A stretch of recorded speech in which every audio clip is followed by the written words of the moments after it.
Okay, so we are on Vav Amud Aleph 6a, and we're in the middle of the Gemara's analysis here of whether or not the waters are effective in determining what the Sotah status is in a scenario where we, the court, don't know what happened, but there are witnesses somewhere out there in the world that do know.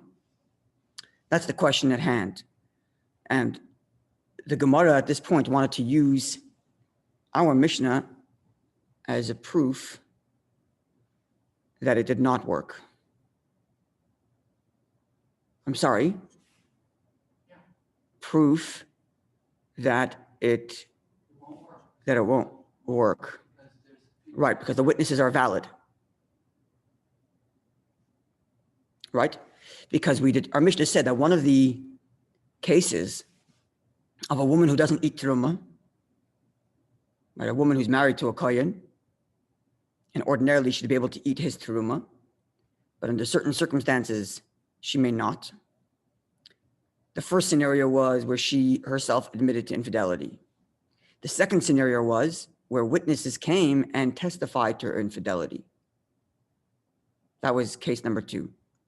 And the Gemara said, well, the Mishnah could not simply mean that 2 witnesses arrived to say her infidelity before she was warned or even before she drank from the waters. Because if that's the case, she's just a regular Zaina. She's just a regular unfaithful woman who doesn't eat Sotah, who doesn't eat Terumah. There's nothing unique about this law then. And the Mishnah must be telling us something unique in the context of Sotah, where a woman who should have been eating Terumah is not eating Terumah. And what's that case? This is a woman who did drink from the water already. Right? She already drank from the waters. And witnesses arrived to say that she was unfaithful, and now she can't eat the terumah. Now, this logic only works if the waters do not work as a result of the fact that there are witnesses out there in the world. Because if it did work, then we can ignore these witnesses, let the water do its thing. If it works and she dies, we know the witnesses are lying. If she lives, the witnesses were saying the truth. There's no need for the witnesses once water is drunk. Put it this way. If the waters determine her status, irrespective of whether anyone in the world knows about what happened, then the witnesses that come forth afterwards are of no use, because the waters will tell us what the story is. And from the fact that we're taking witnesses even after she drank the water, and these witnesses make her now forbidden to eat terumah, means the witnesses are valid even after she drank the water. Why? Don't the waters determine what happened? Why would we need witnesses? Right? Therefore, that means that the witnesses must be valid even after she drank water, because the water isn't working now. And why isn't the water working? The water isn't working because there were witnesses that knew about it, even though they haven't come forth to us. That's interesting because yeah, if we don't really know if the waters work or not, right? Right. We're on the assumption that there are witnesses out there. But if you don't know they exist, then that's only a theory, right? So in other words, you're saying is you can never know if the waters are working or not. Does Sotah also have the component that this woman who wasn't an infidel, but she drank the waters? Yes. There are no witnesses. Is it certain that she'll have children, right? So it's a good question. It should be. It should be, right? Right. Otherwise, there'll be people out there who will doubt. They'll say, oh, well, there must be witnesses out there. That's a fantastic question. And the Gemara is going to make that point in about 2 minutes. So you're on track. That's correct. That's correct. Good point. I'm going to put that on hold right now. It's a very good point. The Gemara is going to mention that in a minute. But at this moment, this is where we're standing right now. Where we're standing right now is that the fact that there are witnesses somewhere in the world invalidates the water, renders the water ineffective. And because the water is ineffective, therefore the witness is coming forth is of use to us. Because now these witnesses come forth and inform us that she was unfaithful, and that's why she's not eating truma. This is where we are right now.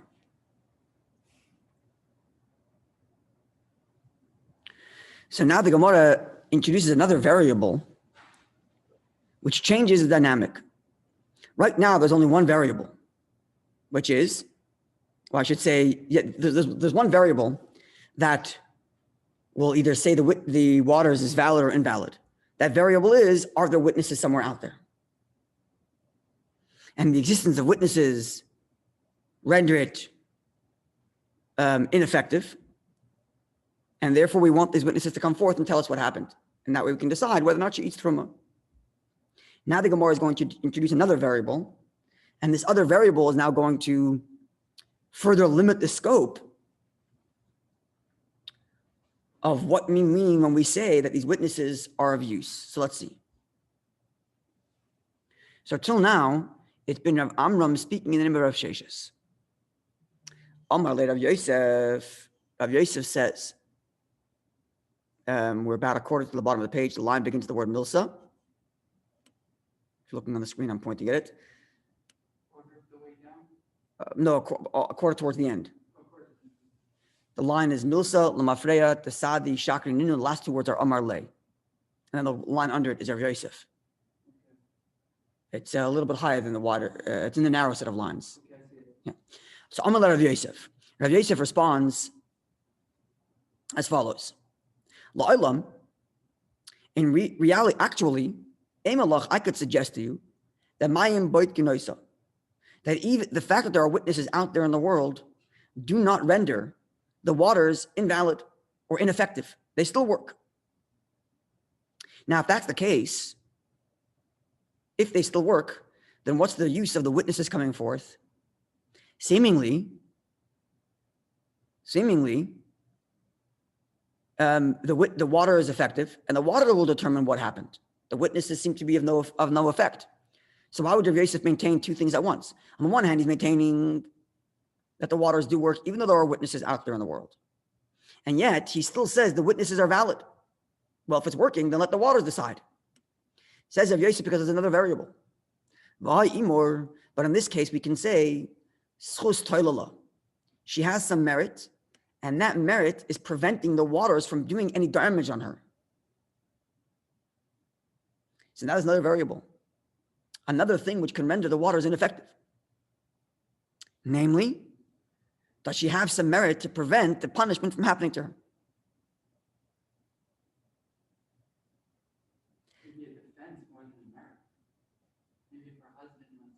No, she has a merit. She did some other mitzvah. She did some other mitzvah, and this merit is protecting her against the negative effect of the waters. So there's another variable now. So she is a bona fide Sotah. She drinks the water. And we are still not sure whether or not behind closed doors she was faithful or not. It's possible she was unfaithful. And as to the fact that the water isn't having a negative effect on her, that's because she has some other merit that's protecting her. And therefore, witnesses arriving to tell us that she was unfaithful is of use to us. And that would cause her to not eat truma. Because even after the drinking of the waters, we're still not 100% sure as to what happened behind closed doors. Or they were lying. Sorry? Or they were lying. Right. So I mentioned this last time. We can't assume that the witnesses are lying. We have to assume that the court does their due diligence and properly cross-examines them. And therefore, at the end of the whole investigation, we have to take the word for the words of the witnesses. Because that's just the foundation of all litigation. And that we believe witnesses that come forth in court. Otherwise, our court cases are going to fall apart in all cases. So Hashem has to be behind this all the time. That's correct. Nobody else. How would right. the water know? Especially, exactly, the water here is Hashem speaking, as it were. Right. This is Hashem's communications through the water. That's right. But now there's another variable that Hashem takes into consideration. That's right. The other variable is Hashem is taking into consideration not just the moment of what did she do behind closed doors, but Hashem is also taking into consideration her life as a whole. And there's just some other mitzvah that's preventing her from this negative effect of the water. If that's the case, then to us, the court, who are unaware of her merits, because we're not God. We have no idea what her merits are. Maybe she gave charity in private, in behind closed doors, and we don't know. So Hashem is not punishing her. But it doesn't mean that she was faithful. It's possible she was unfaithful. And yet it's still not having an effect on her because there's some merit. Now, if that's the case, the witnesses are valid. The witnesses have use to us, for terminal purposes. The witnesses can come forth and say she was unfaithful, and therefore she cannot eat truma. And we will know that the reason why the water didn't do anything to her is because she had some other merit. So she can eat truma, but she's still forbidden to her husband. If she's still forbidden to her husband? No, after drinking the water, she's not forbidden to her husband.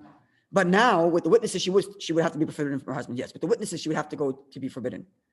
Meaning she went from forbidden because she was a Sotah. After she drank the waters, she went back to being permitted. And now the witnesses come forth. We now know what happened. So she's back to forbidden, presumably.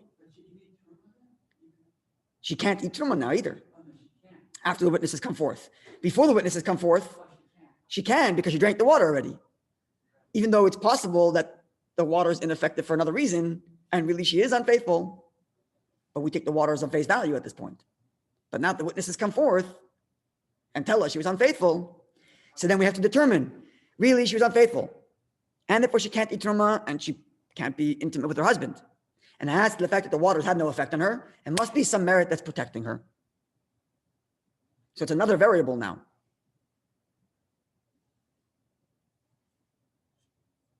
So she's now back to being a regular. She's no longer a Sotah. She's an unfaithful woman. She's now again an unfaithful. She's a Zaina. She's no longer a Sotah. A Sotah is when we don't know. Okay. Now the Gemara goes even further now and adds another slight variation. So it's a little bit of another variable. We keep on adding variables, changing the scenario. So let's add one more. Gemara says, it's not really a variable, but it's like a condition, if you will. The Ma'ikam Miflagi. What's the root of the dispute here between Rav Yosef and Rav Sheshes? Right? Rav Sheshes said that because there are witnesses somewhere out there in the world that know about what happened, waters are ineffective. And therefore the witnesses are of value because the water is ineffective by the fact that they know. Rav Yosef says, the witnesses do not render the water invalid, and yet the witnesses are still valuable because there could be a merit that's keeping her alive. That's what we just did. But now let's get to the root of this dispute. Micah Mifki, what's the root of this dispute? Says the Gemara, the Misnavna de Rabbi. They are disputing about Rebbe's comment with respect to her deterioration. So what does this mean? Okay, it's non for we learned. Rabbi says, Zuchus toila b'mayim hamarim. A merit, some positive deed of this woman, can protect her against the bitter waters. The waters of the site that's called bitter waters. That's what the Torah refers to it. Mayim hamarim, the bitter waters. Okay, so protects her against the bitter waters. But the eina yoledes in mishabeches. It doesn't turn it into a blessing. Right? The waters have two effects. If she's guilty, the water causes her to die. If she is innocent, the water blesses her. In this case, we don't know about this, but God knows that she is guilty, and therefore certainly no blessing for her as a result of these waters, because she's guilty, she was unfaithful. But because of the merit, she's not going to die. So it protects her, and she doesn't give birth, which is one of the blessings, and she doesn't get better. Ella, rather, what happens to her? She continues to slowly deteriorate. She doesn't die right away, but she deteriorates slowly. And L'Saif, at the end of her life, she will die as a result of that death with the stomach falling out and the description in the Torah. So let's now think about this. There's another variable here.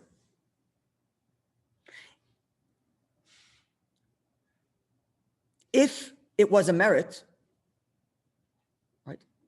If it was a merit, let's just say, let's do it like this. She was guilty. We don't know about this. There are witnesses out there in Australia. We don't know. She drank the water. Sorry? She has merits. But we don't know. Oh, no. We don't know. She drank the water. And now we see that she isn't dying, but we see her slowly deteriorating. And according to Rabbi, we see her deteriorating. And that must mean she was guilty, but she has a merit that's stopping her from dying right away. She will die? She will eventually. That's what Rabbi says, that the merit protects her from death right away, but she slowly deteriorates, and at the end of her life, she gets the same punishment, the same death. So we can determine right after she's drinking the water, or at least very shortly, we can see if she's deteriorating. If she's slowly deteriorating, then we can safely assume that she was guilty, and there's a merit that's preventing her from dying right away. And if that's the case, then what use are the witnesses? No, that proves that there are witnesses out there. There's a merit. The merit has nothing to do with the witnesses. She would have died right away. If she would die right away, that means she was guilty. No, she would have died right away because It means there's a merit, but what does it tell you about witnesses? It doesn't tell you anything about witnesses. Right? But what it does tell you is that she was guilty. And if that's the case, the witnesses are of no use. The witnesses are of no use. Right? it would have been the same outcome, right? If she had merits and she was guilty, it would have been the same outcome had there been witnesses or not. Right? That's right. So what Of what use are the witnesses? Because we see her slowly deteriorating. So in Rebbe's view, proves that there are witnesses out there? or even if there are, it doesn't make a difference. Or even if there are. It makes no difference because we see her slowly deteriorating in Rabbi Huda's view, in Rebbe's view, if we were to take that on. And therefore, this is the Gemara like this. Rav Sheshes says that the witnesses are of no use. I'm sorry. Rav Sheshes says that the witnesses are of use. And the reason why they are of use for Truma, but the reason why they are of use is because their being in existence prevents the waters from being effective. Right? Right? See Rashi.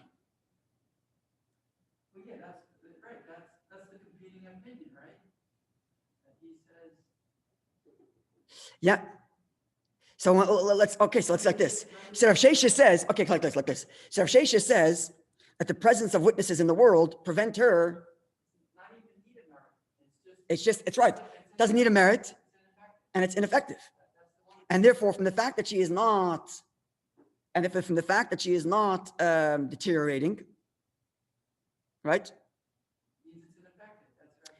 Fact not deteriorating means ineffective. And if we need the witnesses to come forth, and therefore we need the witnesses to come forth and tell us what happened. And that would only be That's right. And therefore, Rav Sheshes says this. Rav Sheshes is of the view, okay, because the sages dispute with Rav Sheshes. The sages dispute with Rabbi Yehuda. Rabbi Yehuda said that she slowly deteriorates, and at the end she dies the same way she would have died with the stomach falling out. Now the sages disagree with that. Now to what degree do the sages disagree?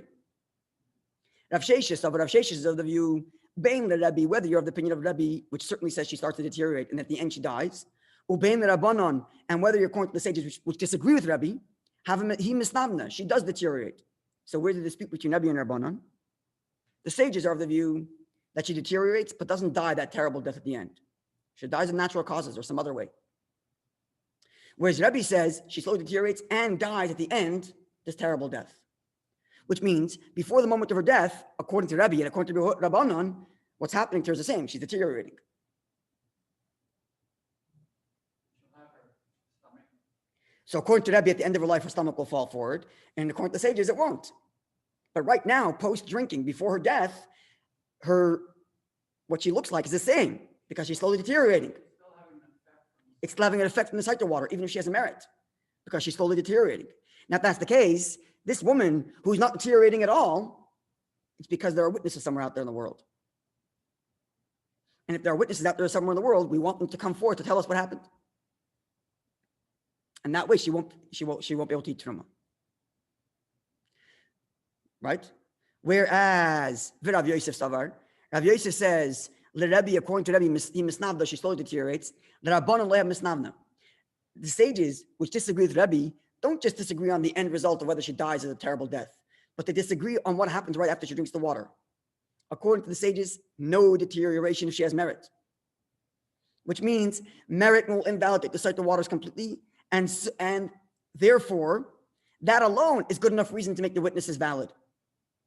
The very fact that the merit can suspend the effect of the Sotah waters completely and she doesn't even deteriorate, then we need the witnesses to come forth and tell us what happened, because perhaps she's guilty and the fact that nothing's happened to her is because she has a merit.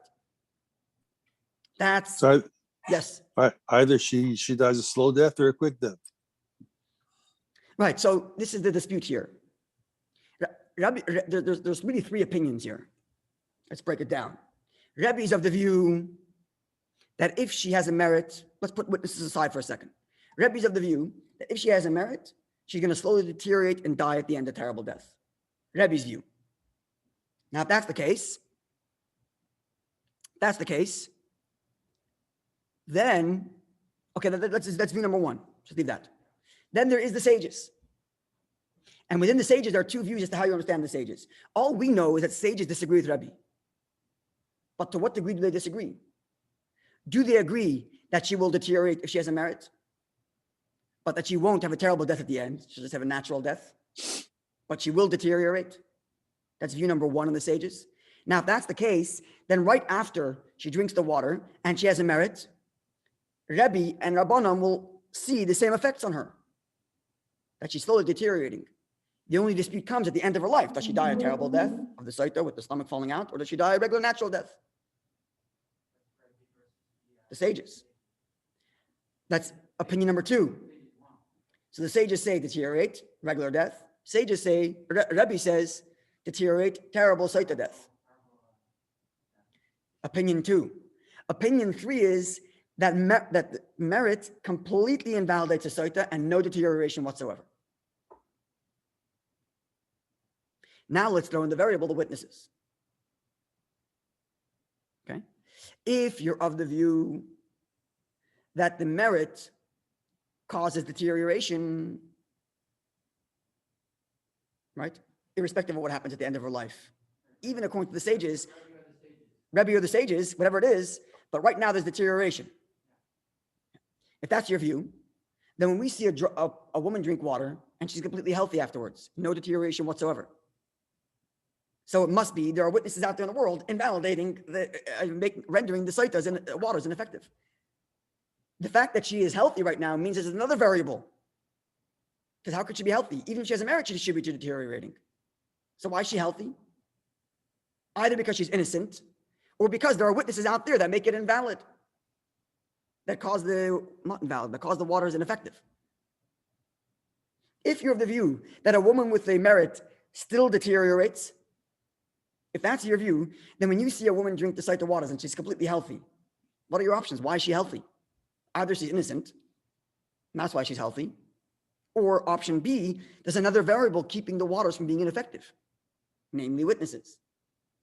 If that's the case, we certainly want the witnesses to come forth and tell us what happened, because that will say she's either guilty, and the witnesses is what caused her to be healthy, or her innocence caused her to be healthy, because we don't know which one it is. Which is why the witnesses are of value. Because we see a healthy woman after drinking the Sotah waters. Following? Yeah, but I thought we started this whole dialogue Yeah. with that premise that if the words were infected because of witnesses. Well, we're not sure. There's a dispute. Do the witnesses cause it to be ineffective? Okay, so that's still in dispute. That's still in dispute. It's correct. It's correct. But we're connecting it to the dispute of the sages. Because we started. That's correct. So we're taking the dispute about whether the waters render it to be, whether we're taking the dispute as to whether or not witnesses cause the waters to be ineffective, and we are attaching it to the dispute over whether she deteriorates or not. Because if she slowly deteriorates now, if she's supposed to deteriorate with merit, and even with merit she's supposed to deteriorate, then the fact that we see her healthy is either one of two things. Either because she's innocent, or because there are witnesses out there. And if that's the case, we really hope the witnesses come forth to determine, is she guilty or innocent? Okay. But if you're of the view that a merit makes her completely healthy, right, then it's possible that the witnesses are not the reason why she's healthy. It's the merit that's the reason she's healthy. The witnesses are still effective. We still want the witnesses to come forth, but it isn't the witnesses that are causing the water to be ineffective. It's the merit that's causing her to be ineffective. The witnesses, or is it the merit? Correct. Is it the witnesses keeping her healthy, or the waters or the merit keeping her healthy? Can't be both. It can't be both. It's one of the two. So if she's supposed to deteriorate after merit, then the only variable that can keep her healthy is innocence or witnesses. But if merit itself causes her to be fully healthy, then I don't have to say witnesses are keeping her healthy. It's the merit that's keeping her healthy, So or her innocence. And if we want the witnesses to come forth. So whatever view you are, you want the witnesses to come forth. The difference is whether you're the view, so it's really two disputes that are one. Does she deteriorate after merit? And if deterioration is, if there is such a thing as a deterioration after merit, then witnesses would be the only reason to keep her healthy, aside from innocence. But if you're of the view that merit keeps her healthy, then that itself is a reason to keep her healthy. I don't have to have witnesses to keep her healthy. The merit keeps her healthy. And then the witnesses will come forth and tell us whether she's guilty or innocent. but there's Bit of a something mind I don't twister, but I understand. hope we kind of got some of this. There's something I don't understand in this. If a woman knows that she's guilty, Yeah. why doesn't she just refuse to take the water It has to be rather than go through a slow death or a fast death? If she didn't take the water, she'd have to divorce. Yeah. Yeah, that's all. So it's her choice. She could choose to divorce and lose Yeah. her ketubah. But it could be she wants the world. And stay alive. Yeah, but people like to be, people want to clear their record. They want to clear their record. They want to prove to the world that they're innocent. Many people. But you're right, it is her choice at the end. Okay, we're going to recap again tomorrow, but I hope it's somewhat clear. Right? Sorry? Yeah, no. In other words, when she's healthy at the end, what's the reason for her health right now? Either the witnesses It's either the witnesses or her merit. or merit. But if you're of the view that notwithstanding merit, she should still deteriorate, then her health is either because of Innocence. Let me put it this way. After she drinks, our Mishnah determined that after she drinks water, witnesses are still valid. That's what our Mishnah determined. Now, why would witnesses be valid after she drank the water? It must be because there's something stopping the waters from being effective. Well, what's stopping the waters from being effective? If you're of the view that merit makes it stop being effective, okay, so then there's your answer. Merit makes the waters ineffective. And if we need witnesses, because our Mishnah made it clear that after she drinks water, witnesses still have use. Of what use is the witnesses if the water is effective? Well, it must be that there's some scenarios in which the water is not effective. Okay, well, why aren't the waters effective? If you're of the view that that merit makes her stay completely healthy, then there's the answer. I need the witnesses because maybe the reason she's healthy is not because she's innocent, but because she's merit.